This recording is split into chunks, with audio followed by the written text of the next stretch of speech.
இன்னும் வேற வெர்ஷன் ஒன்று சொல்கிறேன். ஆஸ்கர் வெல்லியோட ஒரு கோட் ஒன்று இன்னொரு பேட்டியில் கூட சொன்னேன்னு நினைக்கிறேன். ஒரு மனுஷனுக்கு 2 ட்ராஜடி தான் இருக்குது. ஒன்று அவன் ஆசைப்பட்டது கிடைக்காத போது, இன்னொன்று அவன் ஆசைப்பட்டது கிடைச்சதுக்கு அப்புறம்.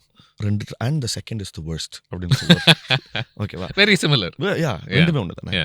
ஸோ நான் எனக்குமே அப்படி நிறைய சமயங்களில் நினைக்கும். இப்போ என்ன சொல்றது, ஒரு சில பேரை பார்த்துருப்போம், இவங்களெல்லாம் நம்ம பார்ப்போமா லைஃப்பில், அவங்கள பெரிய ஃபேன்னு சொல்லுவோம்.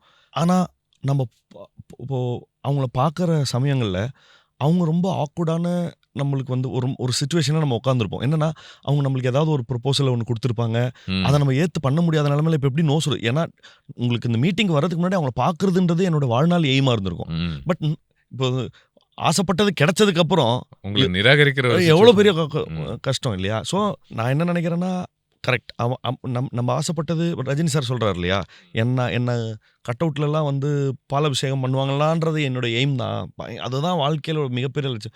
ஆனால் நடந்தபோது அவ்வளோதானா. அண்ட் இப்போ அந்த செலிபிரிட்டி சஃபரன்ஸ் வந்து நான் வெளியில் போய் ஒரு விருப்பப்பட்ட பொருளை வாங்கி சாப்பிட முடியாத அளவுக்கு நான் கேஜ்டாக இருக்கிறேங்கிறது தான் என்னுடைய சாபம்னு சொல்கிறார் இல்லையா.